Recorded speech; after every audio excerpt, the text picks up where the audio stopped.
எங்கே காணும், உங்க அப்பாவை காணும், இதை சொல்லி இருக்கிறார். அப்பா அங்க தேடாதீங்க, மக்கள் மனசுல பயந்து இருக்கிறான். அது போல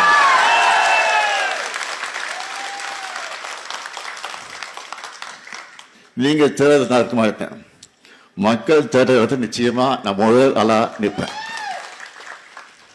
சட்டமன்றத்தில் நான் இருந்தாலும் இல்லாவிட்டாலும் இன்னைக்கு நான் மக்கள் மன்றத்தில் இருக்கிறேன் என்பதை மாத்திரம் எனக்கு எடுத்து சொல்கிறேன். நான் அரசியலுக்கு கிட்டத்தட்ட 60 வருஷம் இருக்கு. ஆக அந்த 60 வருஷமா மக்களாக தான் இருந்து கொண்டிருக்கிறேன்.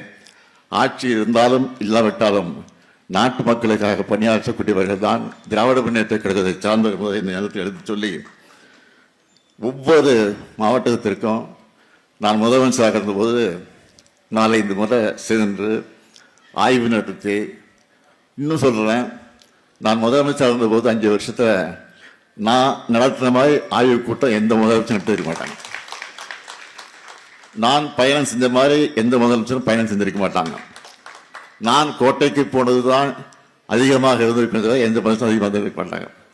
இன்னும் கூட சொல்றேன், நீ முதலமைச்சர் தேடி பார்க்கணும்னா இன்னைக்கு இருக்கக்கூடிய முதலமைச்சரை கேட்டுக்கொள்கிறேன், கோட்டையில தான் கோப்புகள் தான் இருக்கிறது.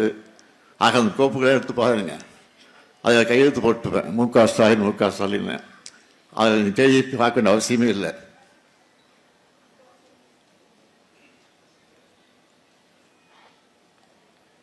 தேடி பார்க்கணும் அவசியமே இல்லை. அந்த கையெழுத்தை பாருங்க, அது தெரியும் உங்களுக்கு. மகளிருக்கு கலைஞர் உரிமை தொகையாக மாதம் 1000 ரூபாய் வழங்கப்படும் கையெழுத்து போட்டிருப்பான். அங்க ஸ்டாலின் இருப்பான்.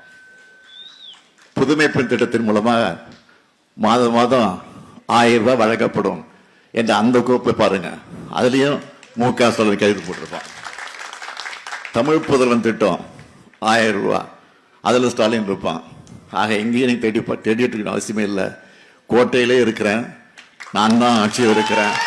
இன்னும் சொல்றேன், அண்ணா சொல்லியிருக்க ஒரு வாரம் சொன்னார்.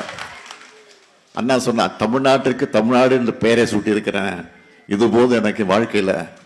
ஆக நான் ஆட்சியில் இருந்தாலும் இல்லாவிட்டாலும் தமிழ்நாடு என்று பெயர் சொல்றதுக்கு என் பெயர் இருக்குன்னு சொல்லியிருக்கிறாரு.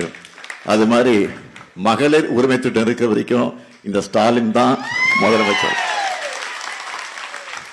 இப்படி சொல்லிட்டே இருக்கலாம்.